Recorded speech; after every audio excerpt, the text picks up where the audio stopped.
মানুষগুলো পাগল হয়ে যাবে। কেউ থাকবে তখন টয়লেটে, ইমাজিন কেমন ভাবে আল্লাহ নকশা এঁকেছেন। কেউ থাকবে টয়লেটে, কেউ থাকবে ক্ষেত খামারে, কেউ থাকবে অফিস আদালতে, কেউ থাকবে রান্নাঘরে, কেউ থাকবে মৌজ মাস্তির ভেতরে। ঠিক তখনই কিয়ামত হয়ে যাবে, কেউ পার পাবে না। সবার মুখে একটা চিৎকার, আইনাল মাফার, পালাবো কোথায়? কিয়ামতটা শুধু পৃথিবীর একদিকে অনুষ্ঠিত হবে না, গোটা বিশ্বব্যাপী হবে, তাই না? নাকি বাংলাদেশে কিয়ামত শুরু হইলে সৌদিতে হবে না? হ্যাঁ, আমেরিকাতে হবে না, সুইজারল্যান্ড, ইন্দোনেশিয়া, অস্ট্রেলিয়া, গোটা বিশ্বব্যাপী একসাথে কিয়ামতের ভয়ঙ্কর দৃশ্যের অবতারণা ঘটবে। চিল্লা এখন ঠিক কিনা? মা তার ছেলেরে চিনবে না, দুধের বাচ্চাকে রেখে মা পালাবে। দুধের বাচ্চা, যে বাচ্চা দুধ খায়, ব্রেস্ট ফিডিং বেবি, এই বাচ্চাটা রেখে মা কোনো দিকে যায়? ডানে বায়ে কোথাও সরতে চায় না, ব্যথানি পায়, কষ্টনি পায়। এই দুধের বাচ্চাটারে ধাক্কা মেরে মা দিবে দৌড়। তাহলে কি ভয়ঙ্কর ঘটনা সেদিন ঘটবে।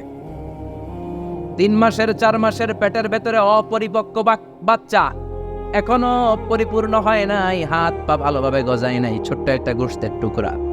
হসপিটালে এরকম যতগুলো নারী থাকবে, কিয়ামতের ভীতিকর অবস্থা দেখে মুহূর্তের মধ্যে সব অপরিপক্ক বাচ্চাগুলো ডেলিভারি হয়ে যাবে। এক ধাক্কায় 3 মাসের বাচ্চাটার হাত পা গজায় নেই এখনো ঠিক মতো, এক ধাক্কায়, এক ভূকম্পনে, এক কাঁপুনির চোটে পেটের সব বাচ্চাগুলো খালাস হয়ে যাবে, ডাক্তার ছাড়া, ইনজেকশন ছাড়া। আল্লাহ বললেন সেদিনটার নাম হলো আল কারিয়া। মাল ওয়ামা আদরাকা মাল, ইয়াউমা ইয়াকুনুন নাসু কাল ফারাশিল মাবথুস, মানুষগুলো নিক্ষিপ্ত হবে।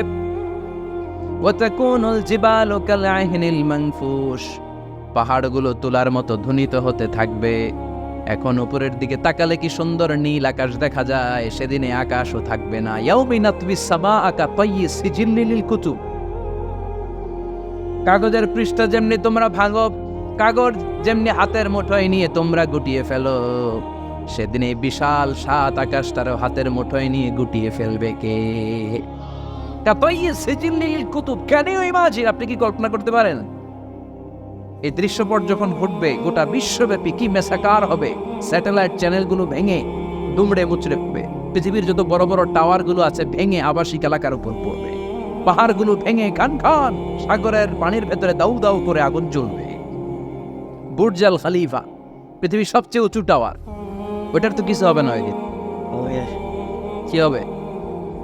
ভেঙে দেখব, ভেঙে খান খান হয়ে যাবে, ভেঙে টুকরা টুকরা হয়ে যাবে। এবার আমি যখন হজে গিয়েছিলাম, জেদ্দা এয়ারপোর্টে নেমে মাক্কা যাচ্ছি প্রথমে ওমরার জন্য, তখন বাঁ দিকে অনেক দূরে দেখতে পেলাম কিংডম টাওয়ার।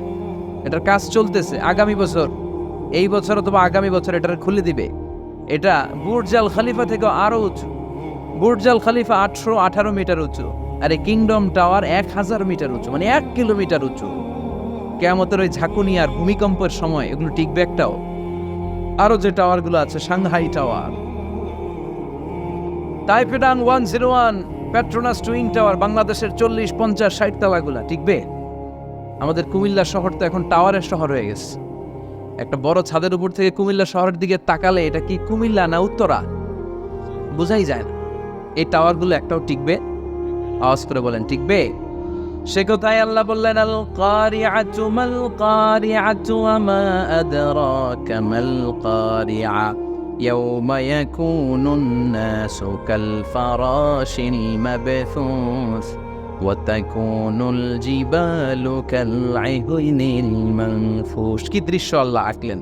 প্রথমে একটা সাইরেন দেয়া হবে, দেয়ার সাথে সাথে ভেঙে চুরে সব সারখার, মানুষগুলো পাগলের মতো দৌড়াবে। ওমা হুম বিসুকারা ওয়ালাকিন্না আযাবাল্লাহি শাদীদ। মানুষগুলোর দৌড়াদৌড়ি দেখলে মনে হবে যে মাতালের মতো দৌড়াচ্ছে, রেড ওয়াইন খেয়ে, উইস্কি খেয়ে, মদ খেয়ে পাগলের মতো দৌড়াচ্ছে। আসলে মদ খায় নাই, উইস্কিও খায় নাই।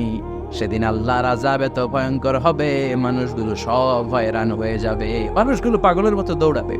সাগরের পানিতে দাউ দাউ করে আগুন, স্যাটেলাইট ভেঙে খান খান, বিল্ডিংগুলো ভেঙে ভেঙে পড়ছে, পাহাড়গুলো ধ্বনিত হচ্ছে, গোটা বিশ্বব্যাপী বিকট আওয়াজ।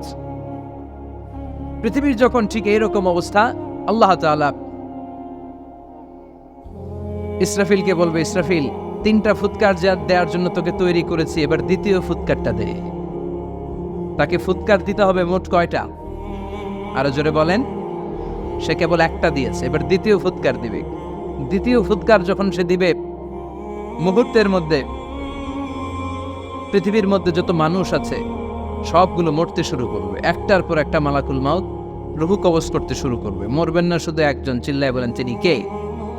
কুল্লু মান আলাইহা ফানি ওয়া ইয়াবকা ওয়াজহু রাব্বিকা যুল জালালি ওয়াল ইকরাম ফাবিআইয়ি আলাই রাব্বিকুমা তুকাযযিবান। পৃথিবীর মধ্যে যা যা তোমরা দেখো সব হয়ে যাবে ফান। সব কি? ফান। আমরা বলি না ফানা ফানা, বলি ফানা ফানা, কিছু থাকবে না, থাকবে একজন, চিল্লায় বলেন তিনি কে? এজন্য সব সময় আল্লাহর কাছে কামনা করবেন, আল্লাহ তুমি ইমানের মরণ দাও। পড়ে না আমিন। ও আল্লাহ তুমি আমাদেরকে শাহাদাতের মরণ দাও। পড়ে না আমিন। আমাকে শহীদ করে সেই মিছিলে শামিল করে নিও, যে মিছিলের নেতা মীরে হামজা কোবায়েবে খাব্বাব আল্লাহর কাছে ছিল অতি প্রিয়, শামিল করে নিও। আমাকে শহীদ করে সেই মিছিলে শামিল করে নিও। পড়ে না আমিন।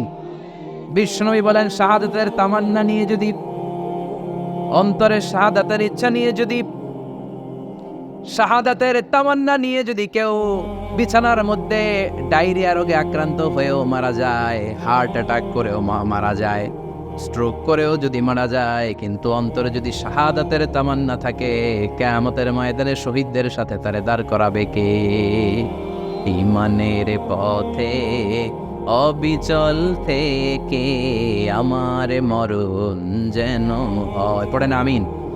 আমার সাথে সাথে বলেন, ঈমানের পথে অবিচল থেকে আমার মরণ যেন হয়। তোমারই কাছে মিনতি আমার, তোমারই কাছে মিনতি আমার, মহামহিম দয়াময়। ঈমানের পথে অবিচল থেকে আমার মরণ যেন হয়। পড়ে না আমিন। ঈমানের মৃত্যু এক আল্লাহ ছাড়া কেউ দিতে পারে না, শাহাদাতের মৃত্যু আল্লাহ ছাড়া কেউ দিতে পারে না। এজন্য আখের যদি ভালো হয়, সব ভালো তার, শেষ ভালো যার। বিশ্বনবী দোয়া করতেন, আল্লাহুম্মা রযুকনা হুসনাল খাওয়াতিম, আল্লাহুম্মা রযুকনা হুসনাল খাওয়াতিম। প্রতিদিন সব সময় নামাজের পরে পড়বেন, আল্লাহুম্মা রযুকনা হুসনাল খাওয়াতিম, আল্লাহুম্মা রযুকনা হুসনাল খাওয়াতিম। আল্লাহ আমাদের শেষটাকে ভালো করো, আমাদের শেষটাকে তুমি ঈমানের উপর করো। পড়েন আমিন।